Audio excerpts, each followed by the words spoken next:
Hi everyone. I have been trying to record this lecture for quite some time. I had 2 hour-long fails.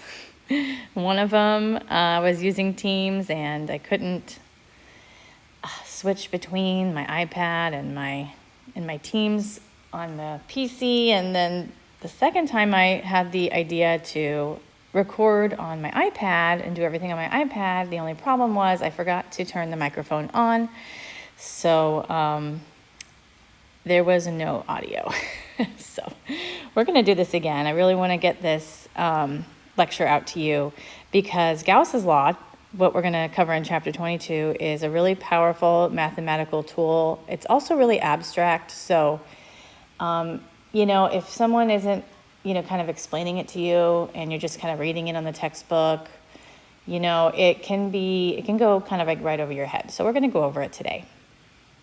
So Gauss's law basically relates the charge to the electric flux.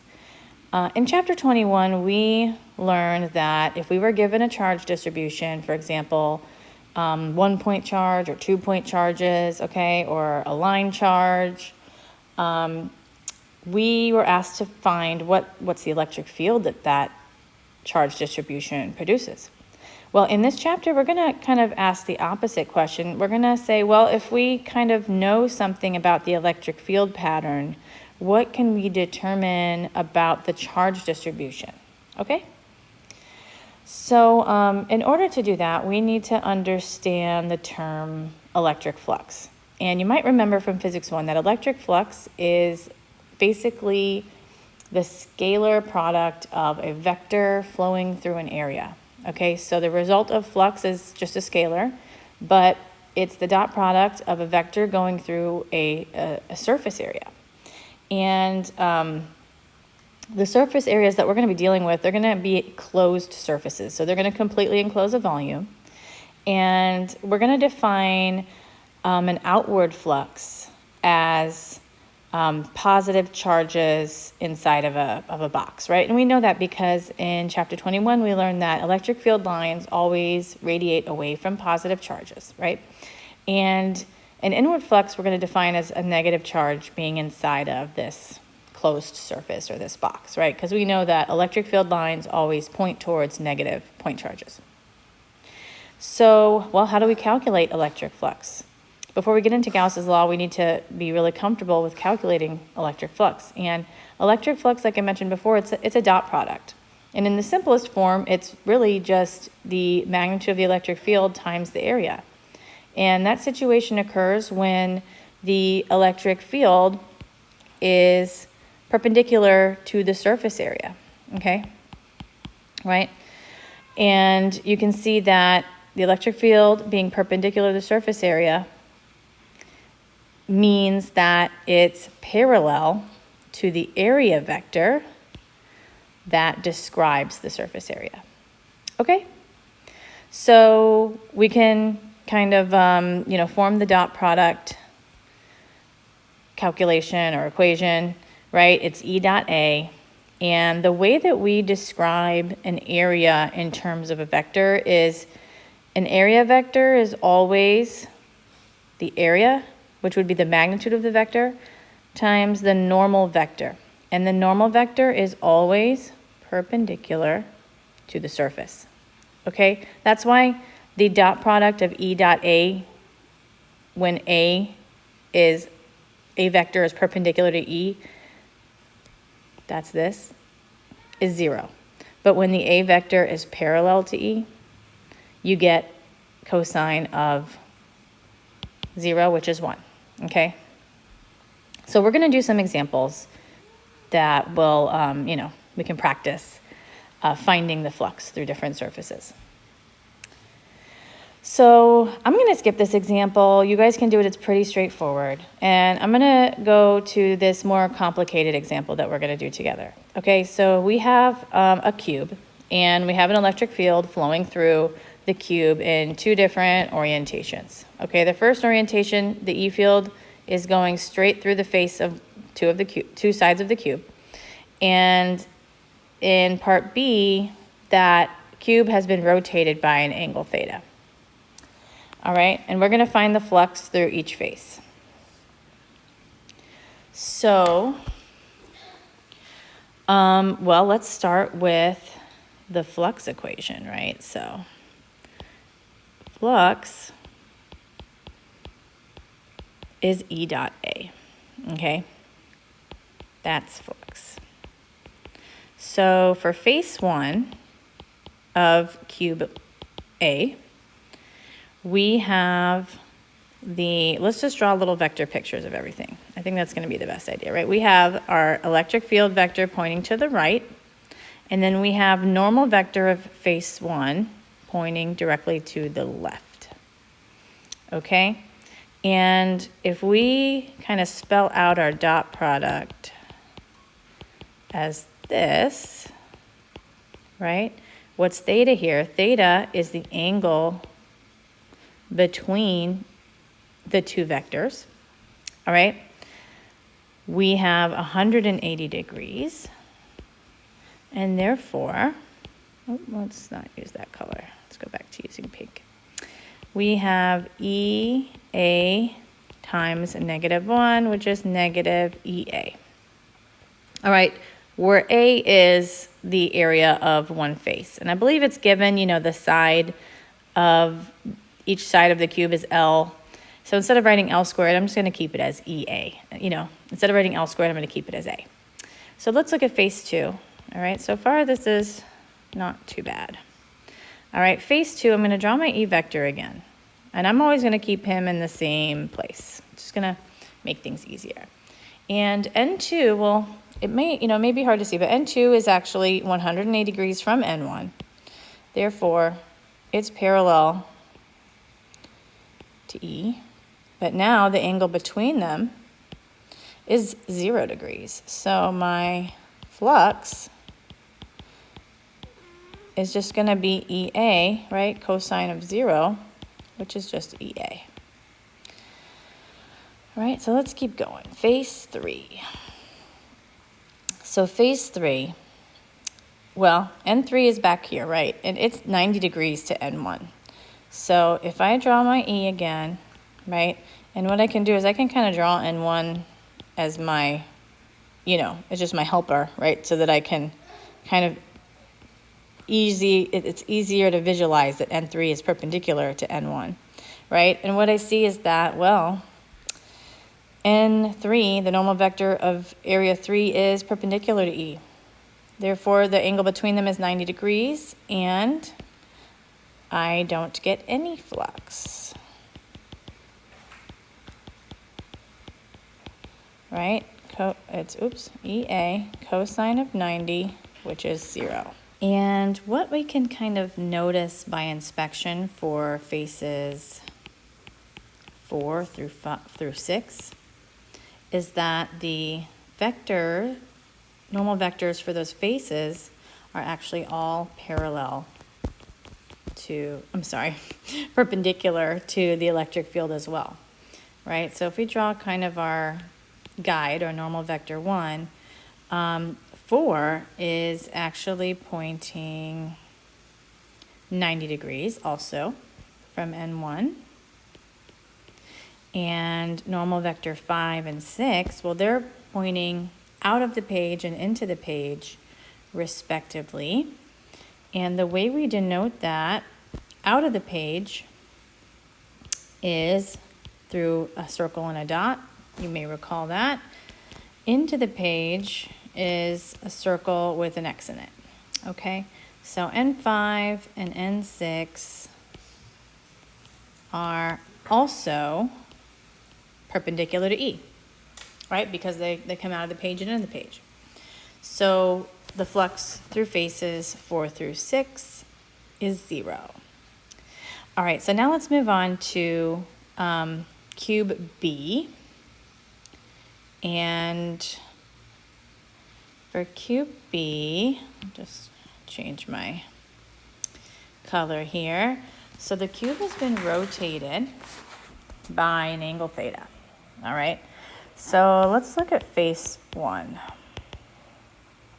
Face 1, All right, let's go ahead and write our dot product, which is EA cosine theta. So what we need to do is, well, we need to find the angle between N1 and E. So I'm going to draw my E the same direction that it was before. And why is that? Because if you read in the problem, only the cube was rotated. E stayed the same. Okay, so let's keep our E the same. And now our N1, remember our N1 before was here. And now our N1 has rotated by an angle theta. All right, so now the question is, what's the angle between E and N1? So the angle between E and N1 is actually this angle, okay, which is 180 minus theta. So now I'm going to plug that into my flux equation, okay. EA cosine of 180 minus theta. Well, what does that come out to be? That is a trig identity. And that trig identity is negative cosine theta. So I'm going to rewrite this as negative EA cosine theta. So let's go on to phase 2 and let's draw our picture. Okay, our electric field pointing to the right.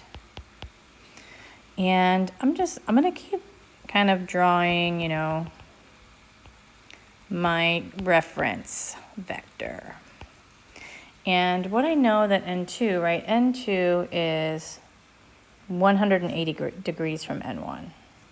So N2 is going to be right here. And now it's real easy for me to figure out what the angle between E and N2 is. And you know what? It turns out to be theta. So the flux through phase 2 is actually just going to be EA cosine theta. All right, now let's kind of do the same thing through phase 3. I'm going to draw my E field vector. And draw my little reference line. All right, and N3 is 90 degrees from N1, right? So he's 90 degrees from N1. And so, well, what can we do to figure out what this angle is?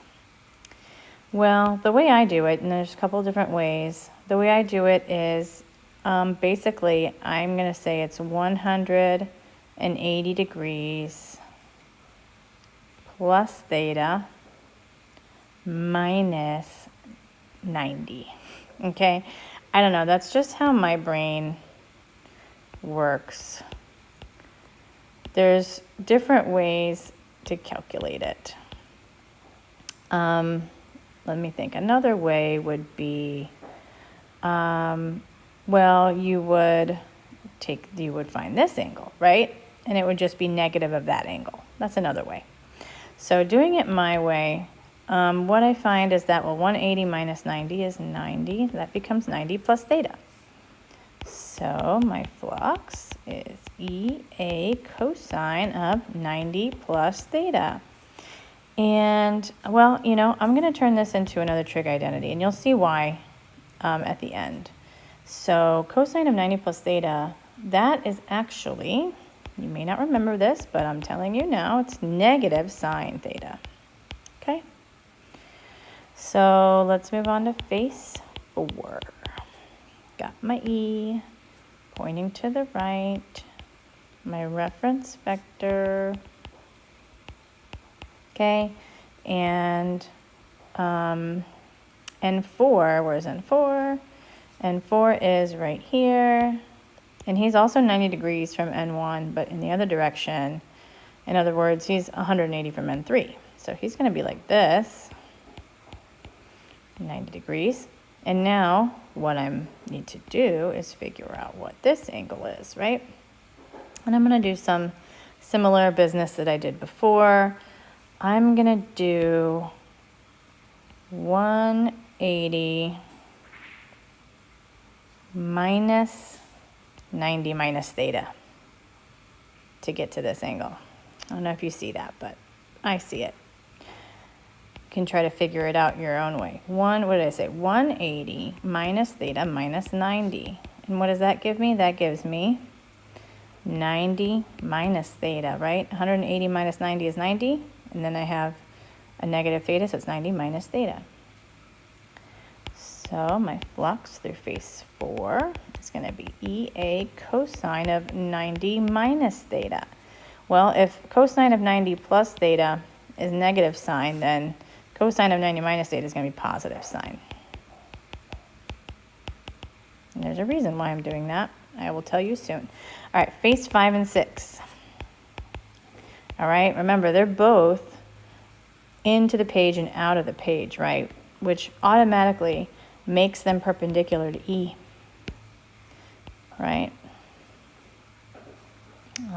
It's hard to draw the other one on top of it. I'm just gonna draw this again. Right, they're both 90 degrees to E. So the flux through them is 0.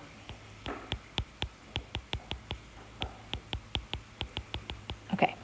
So one thing that, I didn't actually do yet that's part of the problem is we were asked to find the flux through each face, which we did, but what we did not do is find the total flux through the cube. So let's do that. Let's go back to part A and do that, and we'll do the same thing for part B. Right, so if we go to part A, we're going to add up the flux of every face. All right, so let's talk it through. So face 1 had minus EA. Okay. Phase 2 had plus EA. That's 0. All right. Phases 4 through 6, all 0. Okay. So the total flux is 0 through cube A. Now what about cube B? All right. Here is the flux through phase 1. The flux through phase 1 was negative EA cosine theta. The flux through phase 2 was positive EA cosine theta. Those add to 0. Phase 3, negative EA sine theta. Phase 4, plus EA sine theta. Again, 0, right? So where are we going with this? Total flux through this cube is 0. Total flux is 0, okay? So why is that? Well, if we look at this picture here, right, remember when the vector is going into the surface, we decided to call that inward flux, right? Another word could be negative flux. And then when the E field is coming out of the surface on this side, right, that was called outward flux or positive flux. So when they add up to 0, right? There's the inward, there's the outward. They add up to 0. So the total flux is 0. Same thing can be said for this. Inward flux cancels the outward flux. Total flux is 0. And there's a physical reason for that we're going to talk about later in the chapter, well, really soon. All right. And that's kind of what Gauss's law tells us, right? I'll give you a little preview, right? If there is no charge inside the surface, the net flux will be 0. The only time there is a net flux is when there is a charge inside the surface, inside the volume. And you can see through these pictures here, there's no charge in there. So therefore the flux is 0, okay? So let's go back to the PowerPoint. All right, we did this example. We basically worked with flux. We had a good reminder of the dot product and how to find angles, okay, which basically to find the flux is all you're doing is a dot product. So what if our surface was not flat like the face of a cube, right? And what if our electric field was not a uniform field, okay? Well, we would need to come up with a more general statement for the electric flux, and that's here with this integral, all right? The flux is integral E dot dA, all right? So like what are we integrating over? We're integrating over, the area, surface area of this volume, and we're taking the dot product of the electric field at every infinitesimal, element of the surface area. All right, and we're gonna, we're not gonna do any kind of crazy integrals, okay? I mean, the last homework problem does have an integral in it, but I don't think it's crazy. Maybe you do. But what we're gonna do is we're gonna kind of, in the next example here, is we're gonna apply this equation. And we're gonna do a kind of a derivation. And the way physicists like to do derivations is we like to substitute a bunch of mathematical steps with words. And that's kind of how we're gonna do this, okay? And the result of this derivation, we're gonna apply this equation here to a sphere, right, which is curved, not flat. And we're gonna apply it to this electric field vector, which is technically, it's not uniform, right? Because the electric field of a point charge, right, it changes with R, right? The value of this electric field, changes with R. Okay, so it's technically not uniform. But you'll see that over at a particular radius of a sphere, right, if we were to plug in some R, a constant, then it is constant. It's only constant at the surface of a sphere. So we're going to use that idea and do this little derivation. So in this example, we have a point charge plus 3 microcoulombs, and it's surrounded by an imaginary sphere of radius 0.2 meters, and it's centered on the charge. Okay, we're going to find the resulting electric flux through the sphere. We got to use this equation. Okay, so let's do that. Okay. So let's start off with, we're finding the flux. So let's start off with the flux equation here. Make this a little bit bigger. All right, the electric flux of a non-uniform electric field in a curved surface, okay, is E dot dA, okay? And, well, what we're going to do is we're going to kind of like play around with this integral, and we're going to reduce it down as much as we can. And we're going to do that by noting the vector directions of E and dA in this picture. Okay, we know that the direction of E, okay, which is the electric field due to a point charge, is in the r hat direction. All right, the r hat direction, I don't know if you know this about spherical coordinates, okay? There's my xy, here's my sphere.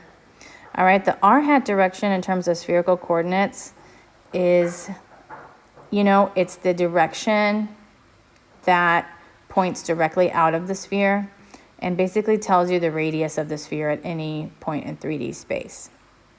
That's the r hat direction. And it turns out that, right, that's the direction of the electric field. Okay. And the area, the surface area element of a sphere happens to also be in that direction, right? So here's my 3D sphere, and I take a piece of a surface area, right? The area vector, I can't really tell from there, but you're gonna have to take my word for it, right? The area vector is also in the r hat direction. So that helps us out because now we know that this dot product here, well, it comes out to be simply E dA. Okay, so no more vectors. And, well, what else are we doing? We're going to, again, this is how physicists do derivations and things. We substitute a lot of words for our math, okay? So what I'll do is I'll say that's because r hat dot r hat equals 1, okay? And the other thing we got going on is, well, we want to know the flux through the surface of a sphere. And we know that at the surface of a sphere, R is constant, and in this case, it's 0.20 meters. So if R is constant, that means our E, which we kind of already know is 1 over 4 pi epsilon naught, Q over R squared, is a constant, right? Because Q is constant, R is a constant, E is just a number at the surface of a sphere, the surface being 0.2 meters. So what does that mean in terms of our integral? That means we can pull out the e. E is just a number, right? And all that we're integrating is integral dA. Okay? All right, here. E is a constant. Constant. So, well, now what do?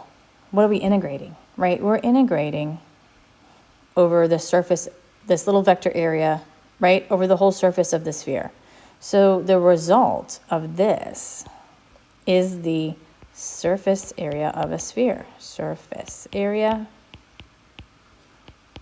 of a sphere. Okay? Well, what's the surface area of the sphere? We don't really have to do the integral to figure out what the surface area of a sphere is, do we? It's 4 pi r squared. You might have to Google it if you don't remember, but you don't have to do the integral for it, that's for sure. So, right, so where are we now, right? We're trying to figure out what the flux is, okay? We use the non-uniform, non-spherical, general term of flux, right? And we've come up with this so far. Well, we didn't really plug in our E. Let's plug in our E because we know what E is. We already know what E is. All right, I'm going to plug it in right here. And that's Q over R squared. And then I'm going to, right, it's multiplied by the surface area of the sphere, 4 pi R squared. Okay, a bunch of stuff looks like it's going to be canceling. The 4 pi, the R squared. And what have we here? It looks like that the flux through the sphere is just equal to Q over epsilon naught, right? What's Q? Q is the charge inside that sphere. And epsilon naught is, of course, the permittivity constant, right? So that's a pretty powerful statement. We basically reduce this integral down to the charge inside the sphere divided by epsilon naught. And we don't even need to know anything about the sphere in order to find the flux, because all we need to know is the value of the charge, which was 3 microcoulombs. So now we know Coulomb squared over Newton meters squared, and we can find the value as 3.39 times 10 to the 5 Newton meters squared over Coulomb. Okay, so that is how we can find the flux through the sphere. But more importantly, what we have just derived right here is Gauss's law. Okay, so let's do the big reveal. What we just derived is Gauss's law. Okay, Gauss's law tells us that the total flux through any closed surface is equal to the total charge enclosed in that surface divided by epsilon naught. Okay, the result of that example we just did was this, right? We kind of like included what we knew about E, what we knew about dA, and a bunch of stuff canceled, and what we got was the fact that the flux inside, or the flux through a surface, is Q over epsilon naught. And now you can see why that when we did those examples with the cubes, that the total flux was 0, because there was no charge inside, right? The electric field was just passing through, and the charge was somewhere else, right? The charge producing the electric field was somewhere outside the sphere. So let me go back to this slide. So what's Gauss's law all about, right? Well, basically, given any general distribution of charge, we can surround it with an imaginary surface that encloses that charge. And if we kind of know something about the electric field at various points on the surface, we can find the flux, because the flux will just be the total charge enclosed within that surface, all right, divided by epsilon naught. So with that powerful statement, right, the fact that doesn't matter what the surface is, the flux is Q over epsilon naught, let's look at this kind of crazy shape and figure out what is the flux. through each of these surfaces, okay? So surface A is like a red sphere, all right, and inside is a positive point charge of plus Q. Well, then if the flux through that surface is going to be Q over epsilon naught. All right, so now what about surface B? Surface B only has an electron inside, right, or a negative charge. And its charge is negative Q, therefore the charge enclosed over epsilon naught is going to be the flux, negative Q over epsilon naught. So now what about C? Okay, C is the purple kidney bean, right? We luckily, you know, we don't need to integrate anything. That would be a fun surface to integrate, right? We don't need to integrate to find the flux. We can just tally up the charges enclosed in C and get the flux. Plus Q minus Q over epsilon naught gives us 0, right? Because the inward flux cancels the outward flux. And now finally, shape D, which is the yellow shape over here on the right, well, there's no charge inside that shape, right? So if there's no charge enclosed, Q is 0, and the flux is also 0, but for a different reason, right? It's 0 because there's no charge enclosed. In part C, or in surface C, we did have charges enclosed, but they just happened to add up to 0, all right? For surface D, there's no charge enclosed, 0 flux. So here's a problem-solving strategy for solving these kind of problems. Okay, go over it. Maybe you need to use it during the homework. Let's do a couple more examples where we're going to be applying Gauss's law. Okay, so we're going to apply Gauss's law in order to find the electric field. Okay, so now we're going to be using Gauss's law not to find the flux, but to find the electric field. Okay, any point outside of the sphere. And this sphere is a conducting sphere. And there's a total positive charge Q placed on the conducting sphere. And the radius of that sphere is R. Okay, so let's do this example. And we're going to use Gauss's law to find the electric field. So, okay. So let's start off with, at any point inside or outside the sphere, okay? That's important.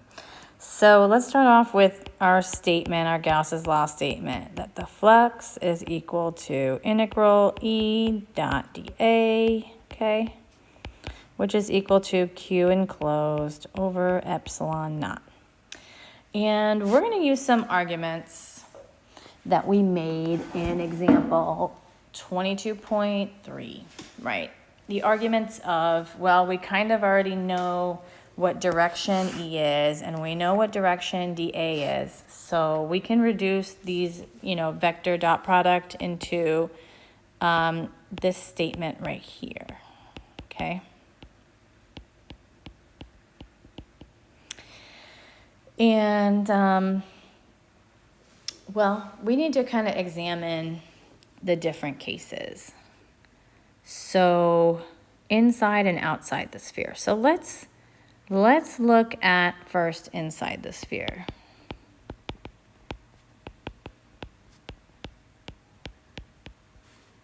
Okay.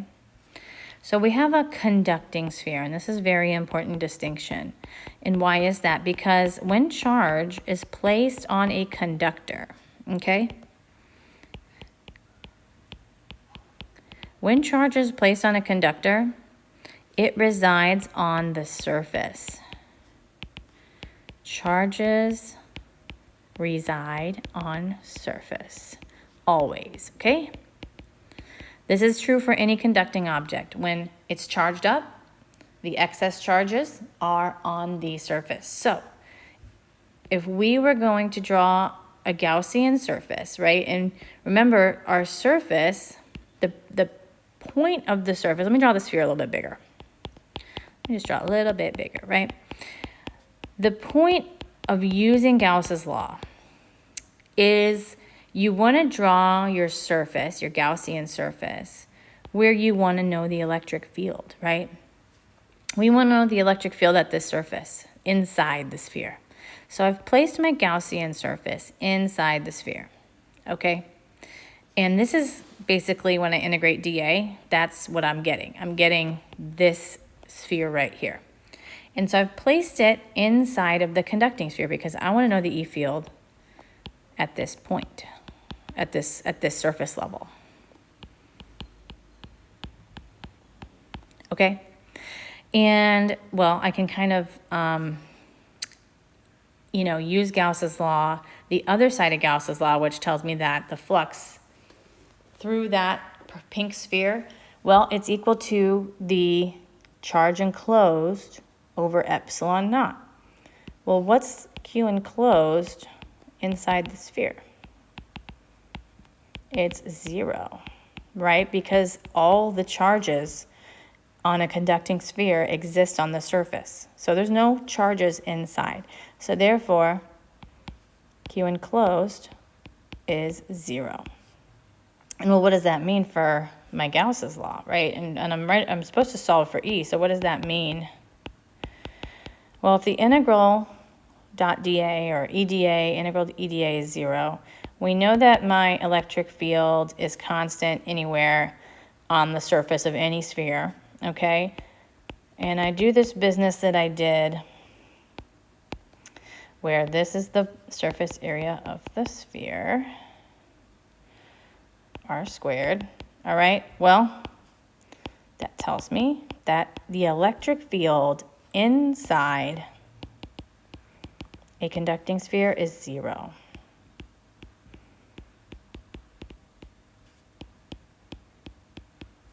Right? So this is true for any conductor. The electric field inside of a conductor is 0. So this is a general statement for any conductor, okay? So we've used Gauss's law to find the electric field inside the sphere. And it wanted inside and outside the sphere. So let's do outside the sphere. So let's draw our sphere again.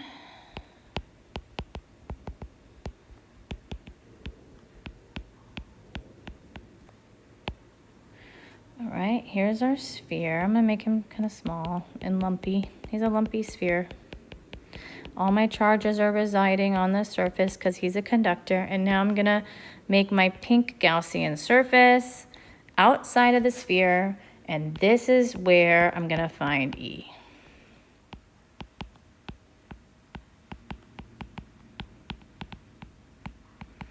And I'm gonna write my Gauss's law statement. I put the, this means surface integral. You don't have to put that there. I just did it. Okay, and I'm gonna make all those statements I made before, right? R hat is 1, so this is just E times dA. Okay. And my E is constant and any particular R, so I can pull that out. Okay, my surface area of a sphere, I know the answer to that. I don't have to integrate to get that answer. All right, and all that's equal to Q enclosed over epsilon naught. Well, what's Q enclosed? I'm going to move all that stuff over, right, because I'm solving for E. What's Q enclosed? Q enclosed is positive charge Q on the whole sphere. So my Q enclosed is just Q. Okay? And well, what have I found out? I found that the electric field anywhere, outside my conducting sphere is equal to 1 over 4 pi epsilon naught Q over r squared. What does that look like? It's equal to the same electric field as if this sphere was a point charge. All right? It's the electric field of a point charge. So anytime I'm outside of an object, okay, the electric field is that of a point charge. All right, and there's an important note here, very important, right? What is R, right? What is little r here? Well, little r is the radius of my Gaussian surface, right? Little r is this, okay? So, and if we remember the equation for the electric field of a point charge, right? Where is the point charge in this equation? The point charge is here, right? In the center. So, when you are outside of a sphere, or if it was like a cube, it doesn't matter what shape this object is, okay? When you are outside of that object, the electric field appears to be like that of a point charge at the center of that object, okay? At the center of the object. The object has some radius, its own radius, right? The object has its own radius, and I believe it was given as big R. But outside of that object, the electric field is like that of a point charge at the origin, right? So that's a very important distinction. So finally, there's one other place we can measure the electric field, and that's at the surface. At the surface of the Gaussian, at the surface of the conducting sphere. Okay, so what do we do to find that? Well, we can actually take this equation that we found here and just plug in R equals R, right? And what we find is that at the surface of that conducting sphere, this is the value of the electric field, okay? So as little r gets larger than big R, the E field does what? Starts to decrease, right? Because we're getting farther and farther away, okay? At R equals little r, well, we have the value, right? We have this, 1 over 4 pi epsilon naught. Okay, and then when R is less than big R, E is 0. Okay, so that's example 22.5. And you can see they have a little chart here. And basically this chart is what we just wrote down as a table, right? So when little r, this is a graph of E versus little r, okay? So between 0 and big R, we have 0 electric field. And then suddenly, as soon as we start to go to the outside of the, not the outside yet, right? We're at the surface of the sphere. There's the value of the electric field. The max value could possibly be.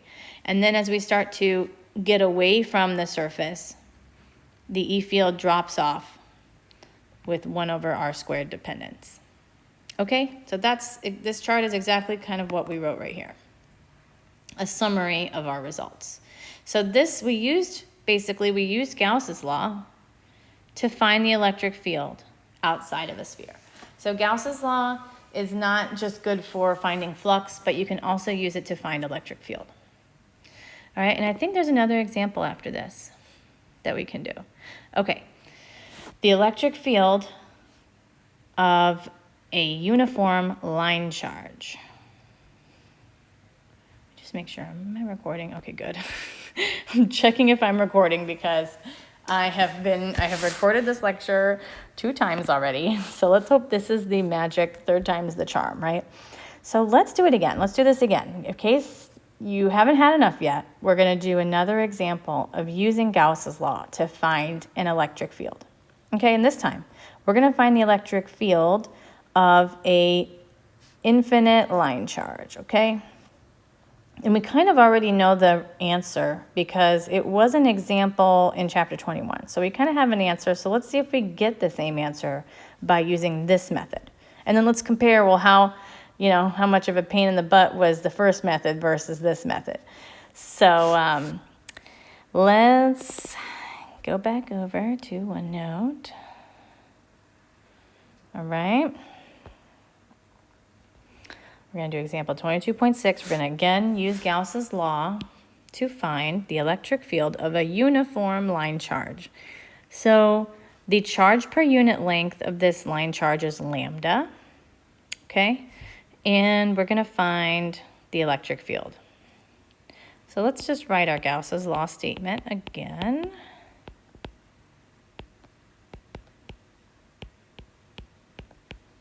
Okay, and we're going to make some arguments about E and dA. Okay, so the arguments are kind of the same, but now we're looking at a cylindrical surface. Well, just a little math, you know, that spherical coordinate system that I told you about, right, where this is R. Well, the, did I say spherical? Spherical, right, system that I showed you. The cylindrical coordinate system, you know, is very similar. And let me draw the cylinder, right? So R in a cylindrical coordinate system comes out of this z-axis, okay? That's R. Maybe I should have drawn it in another color. Okay, this is R, and it comes out of the z-axis. All right, and then there's, you know, then there's a theta direction, which we don't care about. We only care about the R direction, right? All right, so now that I've said that, the arguments we're going to make about the directions of E and dA is that they're both in the same direction, okay? The E field, due to an infinite line charge, which we solved before in chapter 21, we saw that the E field due to an infinite line charge is radially outward from the line charge. Okay, so that's the R hat direction. And dA, so the vector of a surface area element of a cylinder, right, which is the shape of our Gaussian surface, is also in the R hat direction. Okay? With that being said, we can reduce this to just numbers, okay? Get rid of our vectors. And the other thing we can say about E is that at the surface of this cylinder, E has a constant value, okay? E is constant anywhere on the surface of this cylinder. And that's the surface that we're integrating. So we can pull the E out.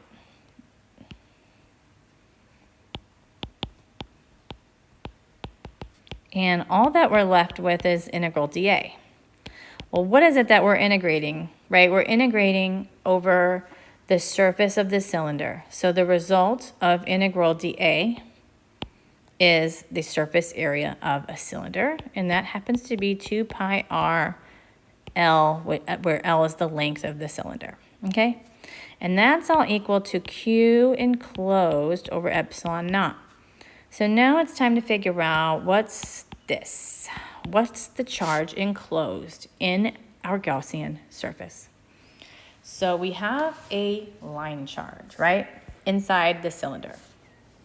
And, you know, the cylinder doesn't extend forever, right? The cylinder is only a length of L. So we are only concerned with the amount of charge that exists on this line charge in a length of L. So we have a line charge of charge per unit length, right? Coulombs per meter. Well, this line charge at some length L, right, multiplied by the length L, that's just going to leave us with the total charge over that length, right? So what I can do is, right, that's going to be our Q enclosed. So what I can do is I can replace lambda L with Q enclosed, because that's how much charge, right, exists over a length L, okay? And we only care about how much charge is enclosed in this cylindrical surface, right? We only care about the length L. So I'm going to replace Q enclosed with lambda L, and I'm going to solve for E, right? Because that's the whole point. What's the electric field? So I have lambda L, and then I have 2 pi epsilon naught RL, and you can see that my L's actually cancel. What I'm left with is just lambda over 2 pi epsilon naught R. And guess what? This is the exact solution from exercise 21 point, I don't remember, in the example in chapter 21 of the infinite line charge. Can't remember the number, 2110 maybe. What we got from the example in chapter 21, which involved a lot of crazy, I remember a lot of crazy integrals and finding, what's the distance from the x and the y coordinates and all that. So this is a whole lot easier to obtain the same result. Okay, and that's the whole point. That's the whole point of Gauss's law, is it's supposed to make things easy. And I know it looks a little scary at first because it's like, look at this crazy integral, it's a surface integral, oh my gosh. Well, in the situations that we encounter in physics 2, they're all going to come out, to be such that you can make these assumptions where the dot product is 1, okay, and that E is constant over the surface. All right, we're going to be able to always make those kind of generalizations and to help us along with the math, okay? So that was example 26.2. We found the electric field of a uniform line charge. It matches the method of finding it in chapter 21. And here's some takeaways, right, from this example. Well, because this line charge is infinitely long, the electric field is uniform over that cylindrical surface, okay? We know that, we saw that. And because of that, we were able to consider a piece of the infinite line charge L when finding Q enclosed, right? And that made everything a lot easier. So basically, to apply Gauss's law to an infinite line charge or a cylinder of charge, right, you don't use a spherical Gaussian surface. You use, instead, a cylindrical surface. And that way, all the points on that curved surface have the same electric field magnitude, and that allowed us to pull the E out of the integral.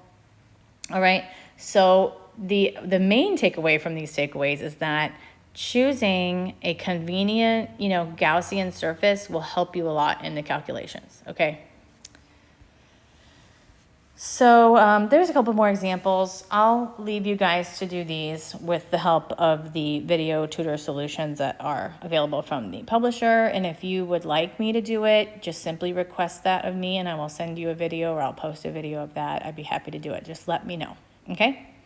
So here is one more example. And I have it, I have it completed here on the PowerPoint. And what we're finding is, again, we're finding the field outside of a sphere.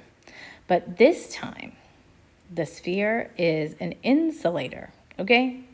And the difference between an insulating sphere and a conducting sphere is that for an insulating sphere, the charge is distributed throughout the volume, right? Remember, conducting sphere was over the surface only, and electric field was 0 inside.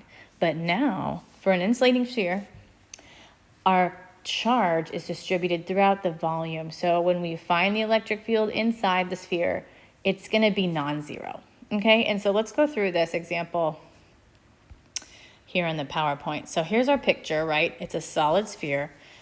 A total charge, big Q, is placed on the entire sphere, which is distributed uniformly throughout its volume.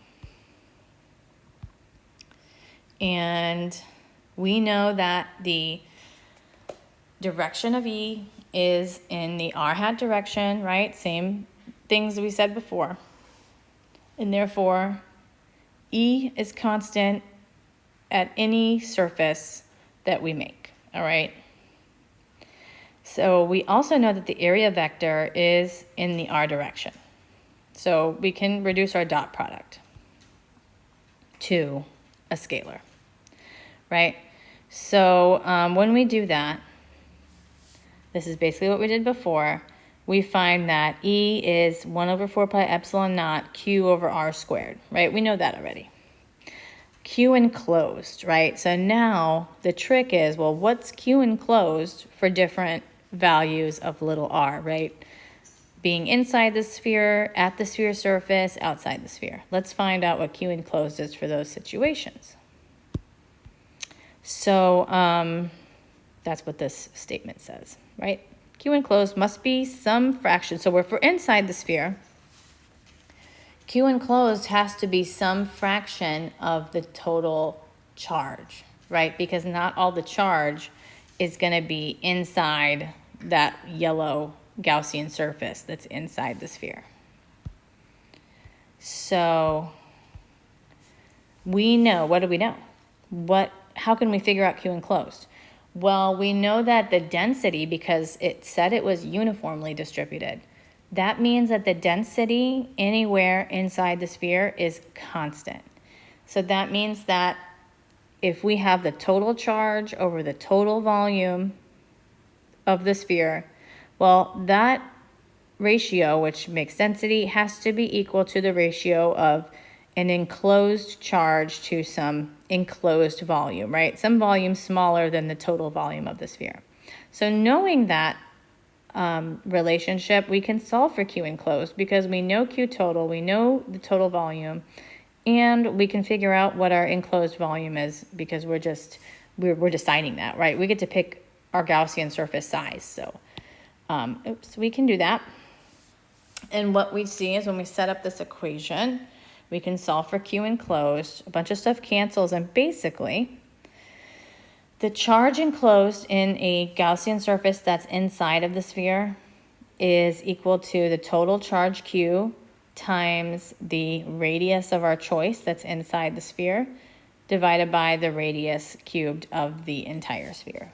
Okay, it's just a fraction, right? This is a fraction of the total charge, right? Little r over big R, little r cubed over big R cubed is a fraction of the total charge. All right, and therefore, we can find the E field inside the sphere as 1 over 4 pi epsilon naught Q enclosed over R squared. We know that. We're going to substitute Q enclosed right here into that. And what we find is that the E field of inside a uniformly charged insulating sphere is big Q little r over R cubed. Okay? So that's another application of Gauss's law and using it to find electric field. So in the final slide of this chapter, right, we're going to state again something that we said earlier, and that is whenever you have a conductor and you put a charge on it, the charge stays at the surface of the conductor, okay? And we also learned that for an insulator, if you charge up an insulator, the charge distributes itself throughout the volume. So let's look at specifically conductors. And there's some kind of interesting situations that can happen. So obviously in part A, right, we have a solid conductor and it's got some charge on it, QC. Well, all that charge is going to reside on the surface, right, as evident by the plus signs at the surface. And we saw, using Gauss's law, that the electric field inside is 0. Well, what if there is a cavity, an empty space inside of that conductor? Okay, if we draw our Gaussian surface around that empty space to figure out, well, what's the electric field there, it's still going to be 0 because there's no charge enclosed, right? Okay, now, let's make things crazier. What if we put a charge inside that cavity, right? And we draw our Gaussian surface in the exact same place. Well, we know that the electric field has to be 0 inside a conductor. But there's a charge inside the Gaussian surface, right? So we kind of have like conflicting ideas here, right? There's a charge inside, but the E field inside a conductor has to be 0. So how do we get the E field to be 0? Well, what happens is for the electric field to be 0 inside a conductor, okay, the surface of the cavity, right, this is the surface of the cavity, must have a total charge of minus Q, enough to negate the plus Q inside, okay? So what happens is this inner surface of the cavity, it's going to pick up an equal and opposite charge on its surface due to the Q being placed inside, okay? That way, Gauss's law is happy and E equals 0 inside the conductor still, okay? E is still 0 inside the conductor because this minus Q and plus Q add up to 0, okay? That's where I'm gonna leave you guys with chapter 22. Hopefully this will help you guys when you study for the exam and when you do the homework problems. And I'm always here if you need any help, so please send me a message, send me an email, okay? We can set up a Teams meeting if you guys ever need help with any concepts or homework problems or example problems, okay? Have a good day. Bye.